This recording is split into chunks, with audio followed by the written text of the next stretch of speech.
नमस्कार दोस्तों, स्वागत है आप सभी का आज के इस नए और इंटरेस्टिंग वीडियो में। जब आप कहीं घूमने जाते होंगे तो रास्ते में आपने नदी और समुद्र के ऊपर बने हुए पुलों के ऊपर से सफर जरूर किया होगा, जो देखने में बहुत आकर्षक भी लगते हैं। लेकिन मन में सवाल ये उठता है कि आखिर इतने सुंदर और आकर्षक और मजबूत पुलों का निर्माण कैसे किया जाता है, जिसके ऊपर से ट्रेन से लेकर बस, ट्रक, कार आदि आसानी से गुजरती जाती है। तो आइए दोस्तों, आज की इस वीडियो में जानते हैं कि समुद्र और नदियों के ऊपर बहते हुए पानी पर पुलों का निर्माण कैसे होता है। वैसे तो नदी पर बनने वाले पुल कई तरह से होते हैं, जिनमें नदी पर beam bridge, suspension bridge, arch bridge बनाए जाते हैं। दरअसल जब नदी या समुद्र के ऊपर ब्रिज बनाया जाता है तो सबसे पहले इंजीनियरों के द्वारा उसका डिजाइन तैयार किया जाता है, जिसे बनाते समय उसमें पानी की अधिकतम गति एवं न्यूनतम गहराई, पानी के बहने की गति एवं पानी के नीचे की मिट्टी कैसी है, पुल का वजन कितना होगा और पुल पर चलने वाले वाहनों का भार आदि का हिसाब किताब का निर्माण करने से पहले ही कर लिया जाता है, जिससे कि इंजीनियर्स को बाद में किसी भी तरह की दिक्कत का सामना न करना पड़े। समुद्र में ब्रिज बनाने के लिए एक एक इंच पहले से ही कैलकुलेट किया जाता है, क्योंकि अगर एक इंच भी गलती होती है तो हजारों जाने और अरबों रुपए एक ही झटके में डूब सकते हैं।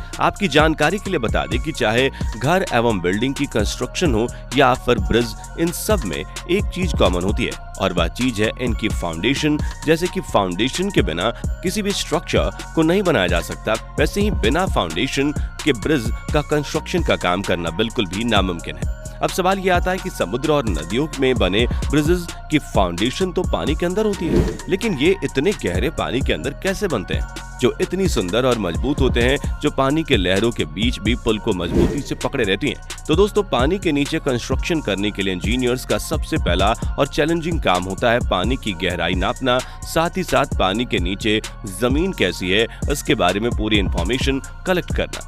जैसे कि पानी के नीचे जमीन रेतीली है या पथरीली है, इसका पता लगाने के लिए प्रोफेशनल गोताखोर पानी के अंदर जाते हैं और कई दिनों तक तो सिर्फ इंफॉर्मेशन कलेक्ट करने का ही काम चलता रहता है। यदि पानी कम होगा तो फाउंडेशन के कंस्ट्रक्शन में भी आसानी होगी, लेकिन यदि पानी की गहराई अधिक होगी तो फाउंडेशन का काम थोड़ा मुश्किल हो जाता है, क्योंकि जितना ज्यादा गहरा पानी उतना ज्यादा फाउंडेशन का काम करने में मुश्किल होती है। तो इंफॉर्मेशन कलेक्ट करने के बाद अब असली काम आता है कि फाउंडेशन की स्ट्रक्चर बनाने के लिए पानी को उस जगह से कैसे निकाला जाए। जी हाँ साथियों, पानी चाहे कितना भी गहरा क्यों ना हो, जिस जगह फाउंडेशन की नींव रखनी होती है उस जगह से पानी को हटाना ही पड़ता है, जिसके लिए हम कफर डैम का सहारा लेते हैं। कफर डैम को बनाने के लिए स्टील के टुकड़े को एक एक करके जोड़ दिया जाता है और कफर डैम गोलाकार या स्क्वायर फॉर्म में होते हैं। ये पुल के पिलर के स्ट्रक्चर के हिसाब से डिजाइन किए जाते हैं और जब ये ब्लॉक्स तैयार हो जाते हैं तब पानी के अंदर डाल दिया जाता है। दोस्तों, इस स्टील के कफर डैम को मशीन की मदद से धीरे धीरे पूरी तरह से एहतियात से पानी के अंदर